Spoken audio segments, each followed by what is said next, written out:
in November 2008. If you were in any major American city, or maybe even a smaller city, there was wild jubilation. What an historic event, right? For America, which is founded on racism, in which racism defined it for hundreds of years via uh, slavery and reactions to Reconstruction in terms of daring to give blacks equal rights, and through Jim Crow and through segregation and through tens of thousands of lynchings of African Americans well into the 20th century, with America dealing with systemic racism up until the modern moment. For Americans to come together in enough numbers and elect a black man president of the United States was a moment that gave a lot of Americans hope that we can actually go beyond our racist past, right? And we can look beyond the color of a person and look to a person's dignity and character and ability to govern effectively and elect a person based on that as opposed to the color of their skin. So people in American cities were jubilant when Obama was elected. There were people in the American South outside of the cities, especially white people, who were not happy about it at all. Because while you, listening and watching this lecture, might think that it's completely fine for a black person to be elected president of the United States, or it's completely fine for an Asian person or a Latino person to be elected president of the United States, I guarantee you there are tens of millions of Americans out there who think that is not fine at all. You have tens of millions of Americans who are highly racist because that's the way they were raised, and they adamantly believe that only white men should be president of the United States. That's just the way it is. You might not know people like that because you live in a city.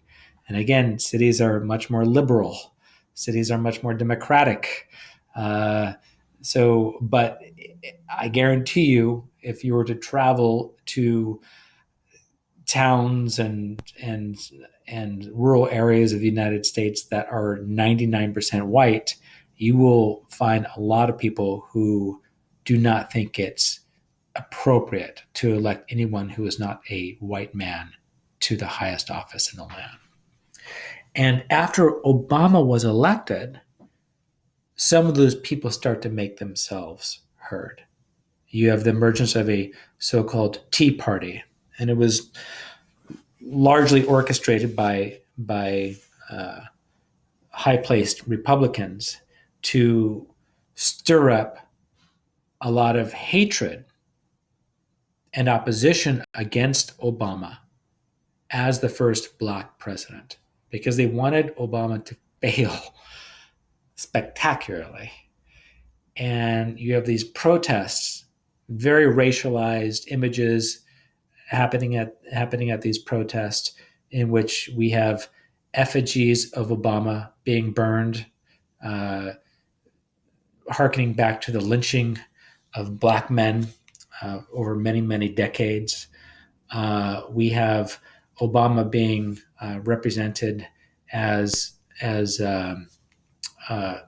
someone who's like an ape, or someone who's a traditional African in a traditional African dress.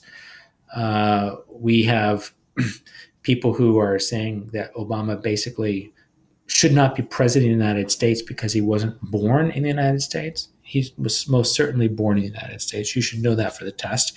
He was born in Hawaii, and when he was born in Hawaii, Hawaii was a state. But we have the emergence of, on the right of the Republican Party, many people beginning to say that Obama is illegitimate as a president. And they can't say it's because he's black, because that's going too far. That's being overtly racist, right? But what they can do, they can basically substitute saying he's illegitimate because he's black they can say he's illegitimate as a president because he's not American, because he wasn't born in the United States. He was totally born in the United States, but a lie comes about that he wasn't. And many Republicans begin to believe that Obama was not born in the United States because of this lie. And one of the main people to put forth that lie, one of the main people who had a big voice in a sense, and who could reach many millions of people, was Donald Trump. So he was very prolifically tweeting out when Obama was president that Obama was actually not born in the United States. So one tweet, an extremely credible source, which is complete BS, has called my office and told me that Barack Obama's birth certificate is a fraud, stating that he wasn't born in the United States. Let's take a closer look at that birth certificate. Barack Obama was described in 2003 as being born in Kenya. So we have Donald Trump, a failed casino owner, someone who declared bankruptcy multiple times, someone who's basically a television host, no experience in electoral politics. He had rarely ever voted. He was a registered Democrat up until like 2009. He basically reinvents himself as a political person by becoming the leader of birtherism. And birtherism was a movement that basically claimed that Obama is not a natural born citizen. So this is how Donald Trump sort of got his feet wet, getting into politics, not by running for office first, but just by accusing the president at the time, accusing him of being un-American and therefore illegitimate as a president. And this is how Donald Trump became sort of politically famous. Now, getting back to the Republican Party and sort of its shifting fortunes. So Obama won his reelection bid in 2012, and he won against Mitt Romney. And after Romney lost, the Republican Party, the Republican National Committee, they needed to figure out why, because they started to notice a pattern. They noticed that they hadn't been winning the popular vote in presidential elections in decades. And so they realized, oh my goodness, if we don't change things, we're going to lose the presidency time after time. And so they came up with a so-called autopsy report. That was the unofficial term, but that's what everyone knows it as. And they basically said, if we want to be viable as a party, we need to change. So you should know that the conclusion of this autopsy report was that in order to win elections in the future, the Republican Party needed to expand its appeal. It needed to get people of color to want to vote for them, and it needed to get women to vote for them in greater numbers. So some quotes from the report. If Hispanics think we do not want them here, they will close their ears to our policies. So we need to enlarge our electorate by getting Latinos or Hispanics to want to vote for us. And if we're telling them that, let's deport all of the so-called illegals, and if we're demonizing Latinos or Hispanics, then that's probably not going to help us with votes. And then they also wrote the Republican National Committee, the RNC, must improve its efforts to include female voters.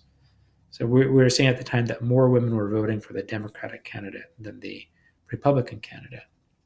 So the National Republican Party, their committee, they said, okay, we need to expand.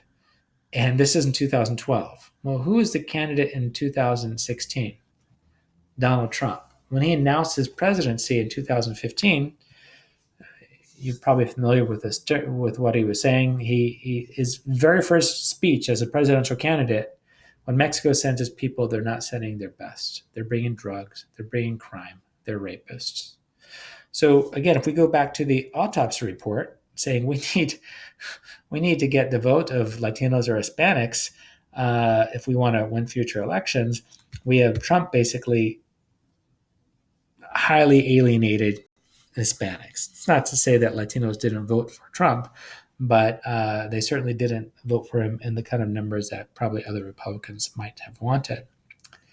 So again, this is just to give you a sense of what the report was saying and how Trump's words as a candidate for the presidential nomination for the Republicans, just his words flew in the face of what the Republican National Committee wanted to do. So after Trump announces his candidacy, right, very similar to what happened with Barry Goldwater, right? You have Republicans who are highly conservative and right-wing Republicans, but they see Trump running for office and they say, this is not good for us. This is not good for the Republican Party. This is the exact opposite of what we need. So we see, for example, Republican Senator Lindsey Graham calling Trump a race-baiting, xenophobic bigot. You might recall what xenophobia means, fear of foreigners. And we have Graham also saying, if we nominate Trump, the Republicans, we will get destroyed and we will deserve it. We have Ted Cruz, who was running for president at the same time. He called Trump utterly amoral, a pathological liar, and a serial philanderer. Philanderer is someone who goes outside of his marriage and has sexual relations with other people. And so Trump was well known for doing that. And then we have Mitt Romney, who said Trump is a phony, a fraud, a con man, a fake who's playing the American public for suckers. So we have the Republican establishment and people on the far right of the Republican establishment who are calling Trump out for what he was in 2016. And then you have even more Republican outrage at Trump once a tape came out during the election in 2016 in which Trump was bragging to someone how he tried to get this married woman to have sex with him and how he can just do whatever he wants with women because he's famous and without even asking permission. So after this came out, a lot of people thought he should just drop out of the race, that he was not a good Republican candidate. And so we have, for example, one prominent Republican at the time who said after that tape came out, I'm out. I can no longer in good conscience endorse this person for president. It is some of the most abhorrent and offensive comments that you can possibly imagine. So he said that, but then when Trump secured the nomination and when Trump was heading toward the general election against Hillary Clinton, Chaffetz supported Trump. So even though he had said he was out, he got back in. And all of these other Republicans who I just mentioned, calling Trump a pathological liar, saying they couldn't support them, the vast majority of them supported him. And again, so this gets to this really interesting shift we see take place, right? It happened with Goldwater, right? In terms of first, there's outrage. Oh, we can't support this guy. But then if the guy happens to still have support from the population that they need the votes from, then they're going to support him. And it's very telling of how electoral politics works, this fact that outrage can turn into compliance and acceptance. It's very telling on the part of politicians in terms of being willing to accept certain things from the standard bearer of their party if they think it's going to help them in their political fortunes. And it's also quite telling, unfortunately, and sort of depressingly, of certain voting blocks of the American public that would be more than willing to have as president someone who is sort of beneath the dignity of the office that he seeks to inhabit. So again, this just to re-emphasize that point, that shock can turn into compliance among people in one's party. So we have basically after the election, now again, Trump didn't get as many votes as Hillary Clinton. So more Americans wanted Hillary Clinton to be president. But because of our electoral system, in terms of the Electoral College, how that works. Even though more people wanted Hillary Clinton to be president, Trump won the Electoral College vote, and so he became president. And he basically takes over the Republican Party. So here we have the leaders of Congress at the time after Trump was elected, and they're 100% all on board, even though they personally just hated Trump, right? They couldn't stand him, but they knew they had to support him if they wanted to have their own goals realized, and if they wanted to be reelected themselves, if they wanted the Republican Party to do well, they knew that they needed to support him. So it's good to know that, 4 years later in the 2020 election, it's good to know for the test that Biden, like Clinton, Hillary Clinton, he more people voted for Trump. I'm sorry, more people voted for Biden than Trump. But also, unlike Hillary Clinton, Biden won the Electoral College vote as well. Yeah, so you need that magic number 270 Electoral College votes to win, and Biden got 306. Trump paled in comparison.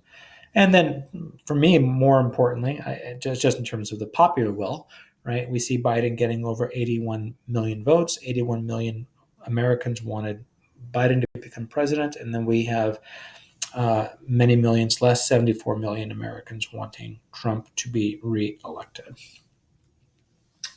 And this is a cartogram map showing each little square is one electoral college vote. So it just shows who went to which states went to which candidate. Importantly, we see obviously the big ones like California and New York went to Biden. Big ones, Texas and Florida, went to Trump. But then there were a handful of so-called swing states. Everyone knew that California would go to Biden. Everyone knew that Texas would go to Trump. But there was Arizona, Wisconsin, Michigan, Pennsylvania, and Georgia. Those were the so-called swing states. Those are the main ones, and they went to Biden, and Trump refused to accept the fact that he had lost, and this is where things for American democracy began to sort of go off the rails. It is good to have a sense of who voted for whom in terms of let's look at the Biden voters, right? So among everyone who voted for Biden, around 60% were white, and then you had almost 40% voters of color. But basically, it was that, again, multiracial coalition, people who were white and then black and Latino and Asian and other coming together and voting for Biden. Whereas if we look at Trump voters, right, the vast majority of Trump voters were white, 85% white. So it's much, much higher than Biden's 61%. Yeah.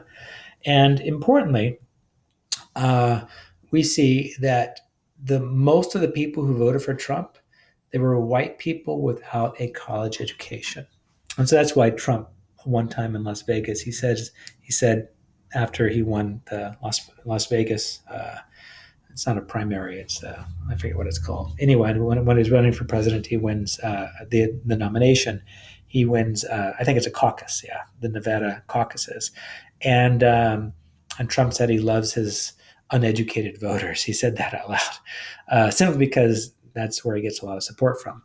But it is good to know that it's just good to know who the main voting bloc for Trump were whites without a college education. Obviously, he still got a lot of whites, with some college education, and he got some Latinos, right? He got 8% of his voters were Latino. That's not small. Now, importantly, this is where the Democrats have to be multiracial in their approach, because if they don't, they won't win elections, right? So for the last 6 presidential elections, Democrats have lost the white vote, meaning more white people voted for the Republican than for the Democratic presidential candidate. So if you're a Democrat running for president, obviously, just because you're part of the Democratic Party, you're going to try to appeal to as many people, as many races and ethnicities as possible, because you need everyone's vote. Whereas And this is how Trump was able to win over Clinton, right? Whereas, and at least for the time being, if you can get enough uneducated white people to vote and then get some educated white people to vote and maybe get a few Latinos, you can actually win, right? So as long, it really has to come, it comes down then to turnout, right? In terms of, can you get enough uneducated and educated white people to become enthusiastic to vote for you in order to win the vote. Importantly, though, and this gets back to that autopsy report that came out after Romney lost the election, right? More women voted for Biden, and more men voted for Trump. Yeah. So we see a gender divide in that women seem to prefer, as not as a whole. I mean, 42% of all women voted for Trump, but 57% of all women voted for Biden. So we see a gender divide that you should know about for the test, and that women prefer the presidential, or the Democratic presidential candidate as a whole, and definitely in this race, Biden got a lot more of the women's vote than Trump did. Now, obviously, when Trump says that you can sexually assault women and get away with it, that probably turned off a few women, didn't it? Maybe even some Republican women, right? Because they take sexual assault seriously, whereas he was laughing about it. So things like that aren't going to necessarily be beneficial to your candidate. But at the same time, obviously, there were a lot of Republican women who were totally fine with it. They didn't care at all, right? So it's not as if 100% of all women were deciding to vote against Trump because it was found out that he bragged about sexually assaulting, women. Now, a few things that were leading up to and that followed from the last election are sort of important to keep in mind. And they might seem disparate or not connected all at once, but I'm going to bring it all together at the end of the lecture, okay? So there was one time during a debate between Trump and Biden in which Trump basically referred to the Proud Boys and told them during the debate, stand back and stand by. And a lot of people, this is like a far right hate group, so a neo-fascist hate group who largely espouse having an America only for white Americans. They sort of took that as a sign that this president supports us and he might need our help in case the election goes a particular way.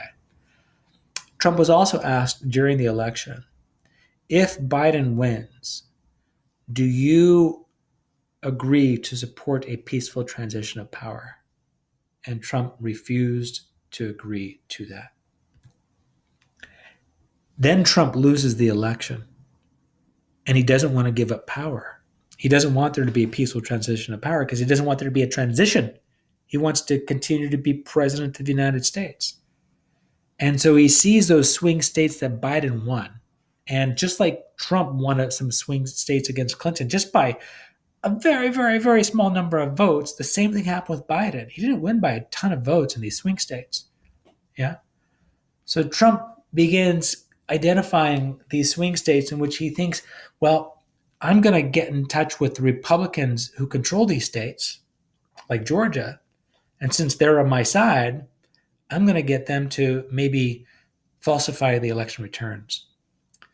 So it came out that Trump, he tried to pressure Georgia's Secretary of State to, quote unquote, find some votes that would give Georgia over to Trump. Biden won Georgia by just something over like 10,000 or 11 or 12,000 votes.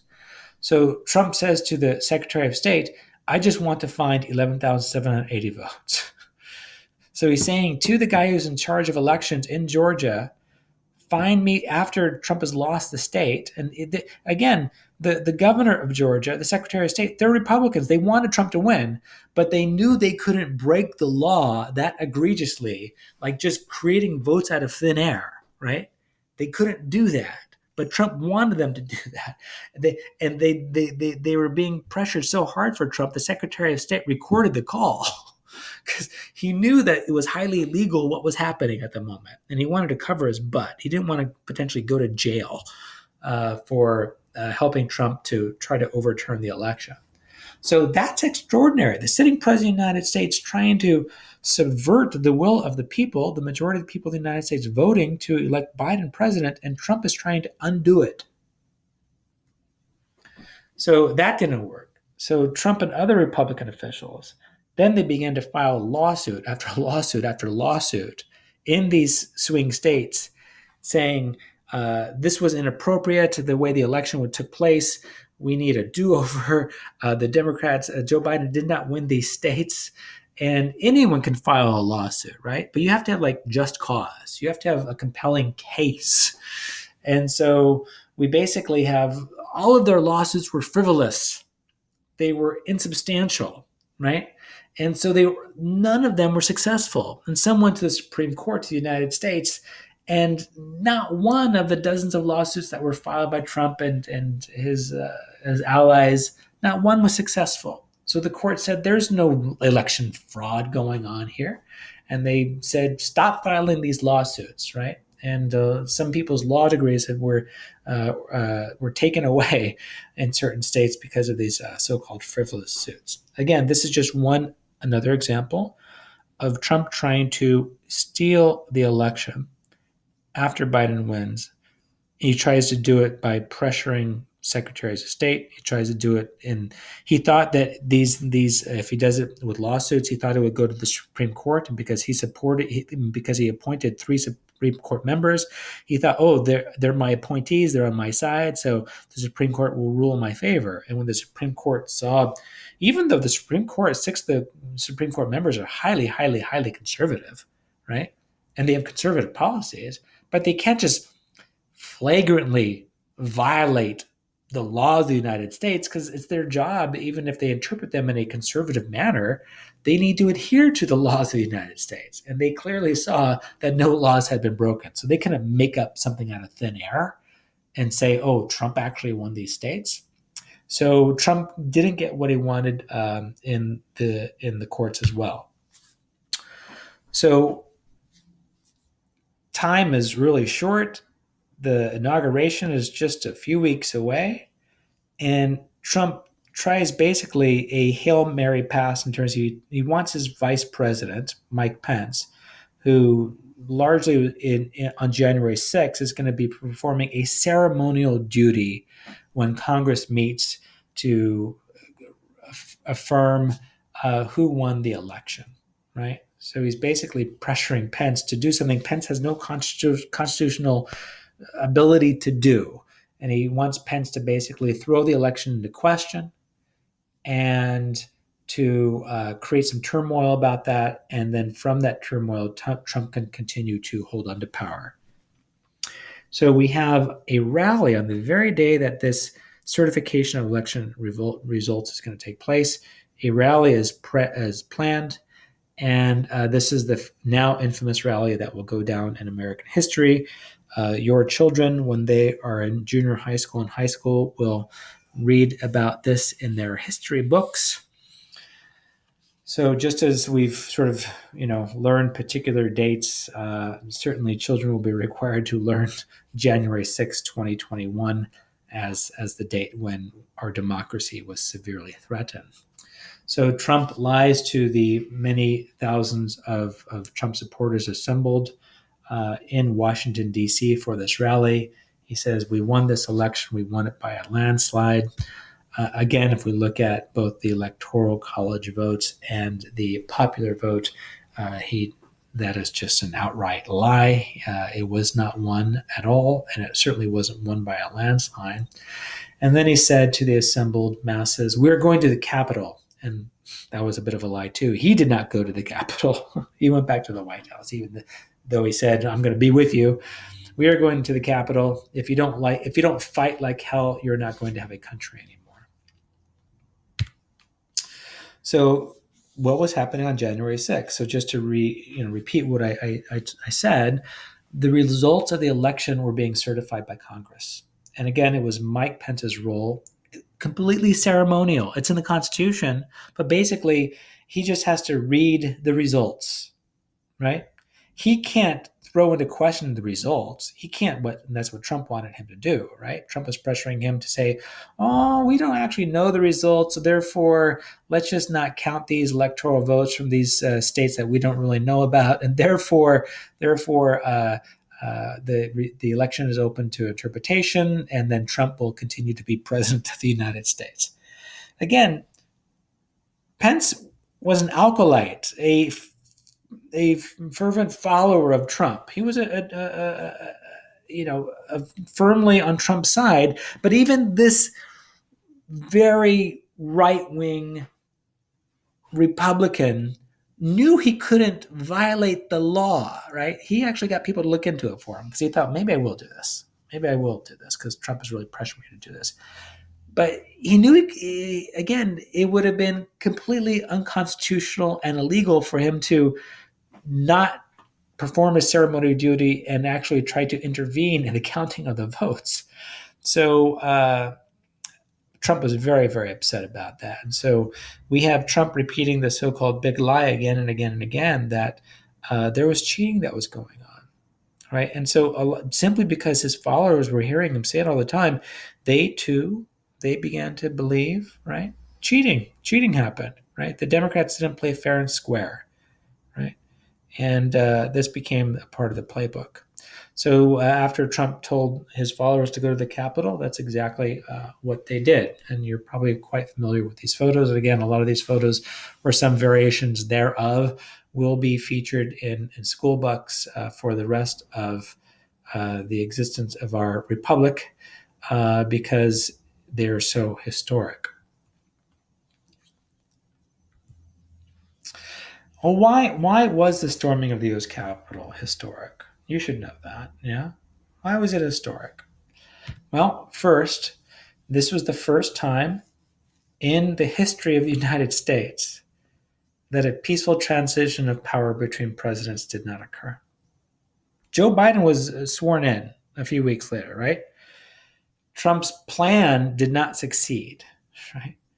But it was not a peaceful transition of power because we had the violent attack upon the Capitol that stopped the counting, the certification of the election for a good handful of hours. Eventually, everyone came back after the protesters were cleared out of the Capitol, and they certified the vote. Mike Pence performed his ceremonial duties to lead the vote certification, and he himself said that, Joe Biden has been elected president, Kamala Harris has been elected vice president, but it was not peaceful, right? So that's why this is historic. First time in American history that a peaceful transition of power has not taken place. So a break happened in our republic that is highly consequential. And again, this isn't just sort of like an historical fact, a little tidbit to know, right?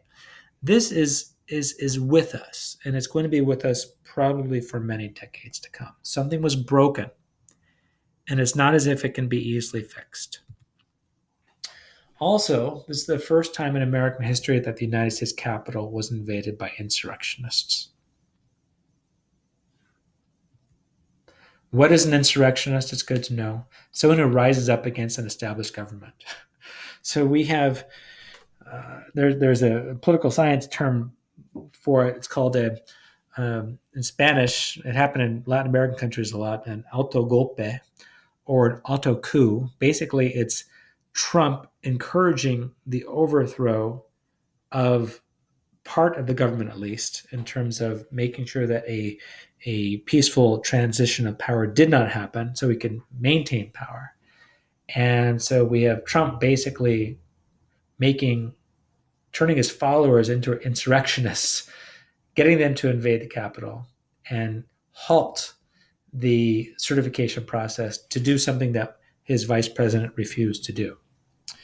Very violent, right? And obviously, people died. Incredibly violent and emotionally traumatic, just for so many tens of millions of Americans.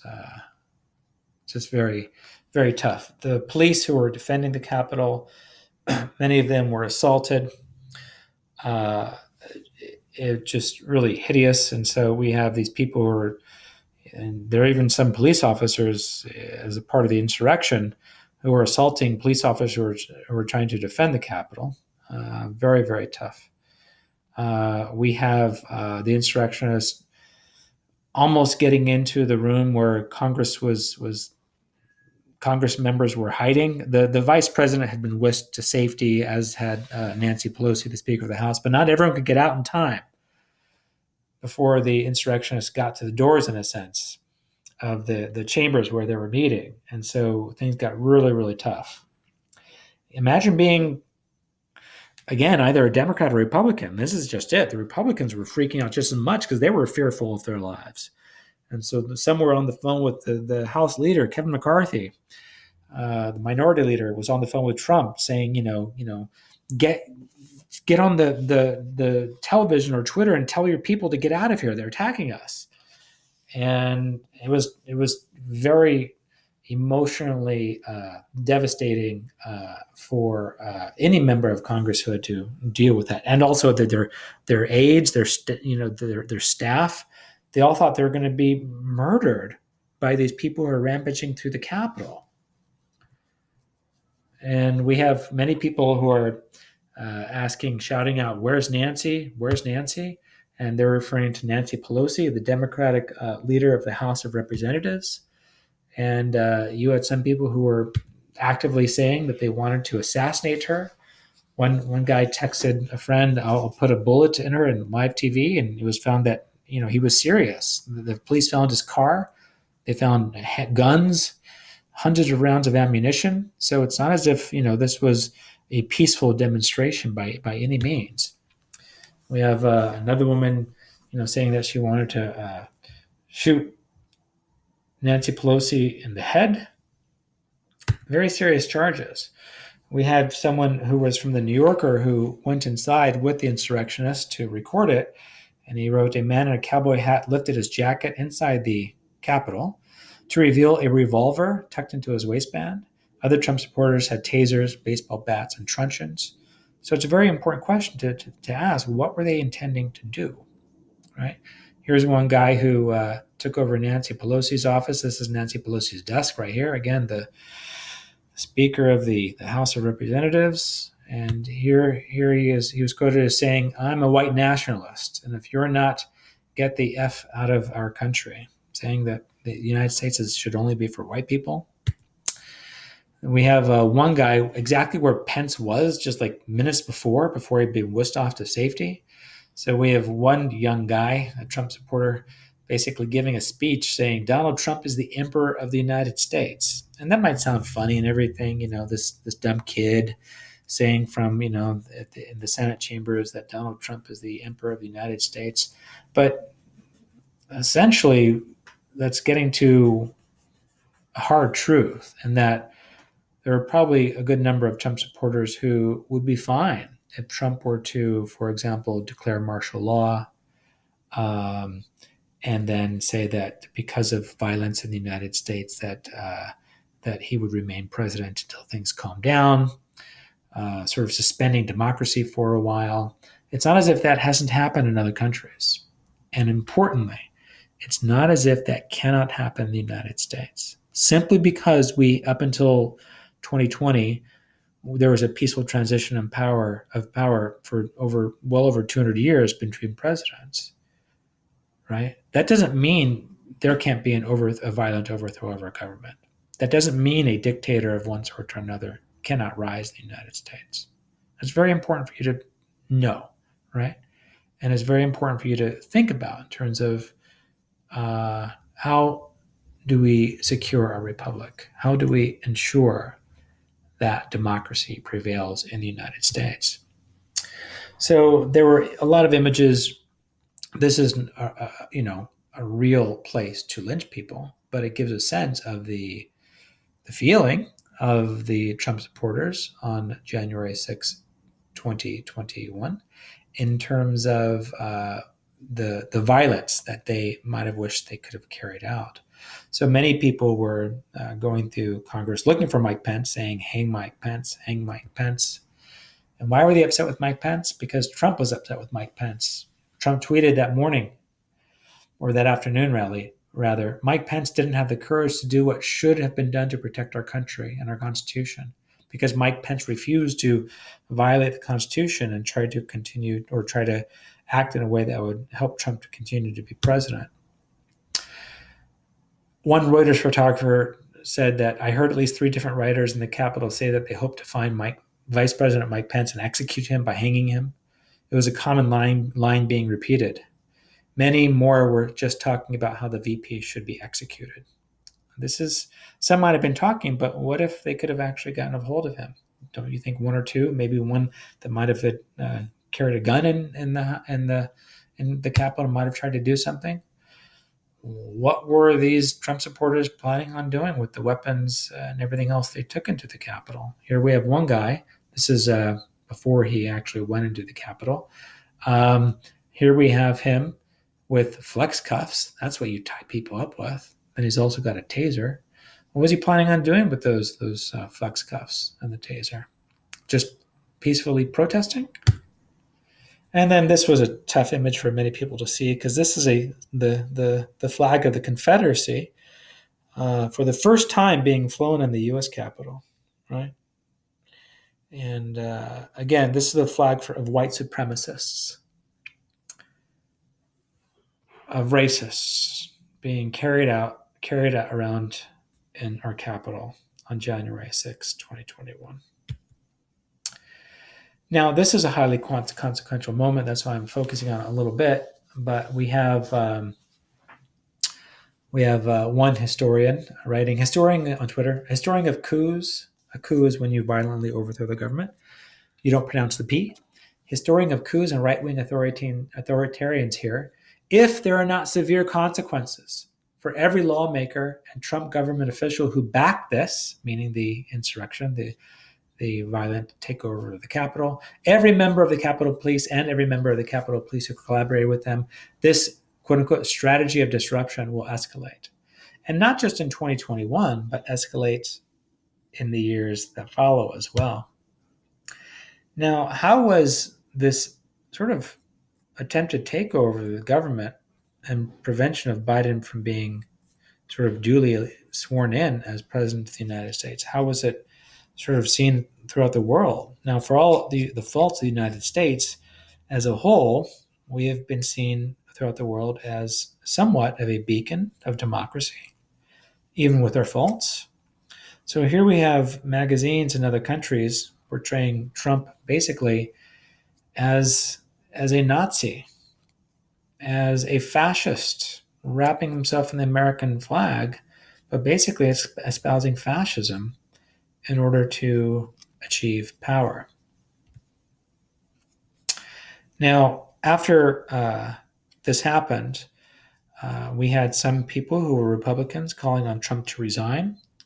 The former Speaker of the House, it's time for Donald Trump to consider resigning his post. He has violated his oath of office to protect and defend the Constitution of the United States.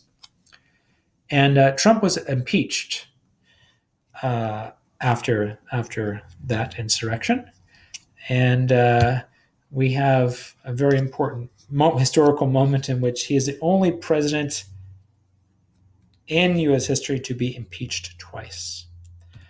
What does it mean to be impeached? That just means the House of Representatives brings charges of misconduct against a sitting official, in this case, the President of the United States. You should know what the first impeachment was about in 2019. He was impeached for abusing his power as president. He basically tried to get the president of Ukraine to find some non-existent dirt on Joe Biden in order to help in his election against Joe Biden. So he was asking basically a foreign government to interfere in the U.S. election. So he was impeached for that. And then he was impeached in 2021 for incitement of insurrection. So you should know what he was impeached for both times. And you should know that he's the only sitting president to be impeached twice.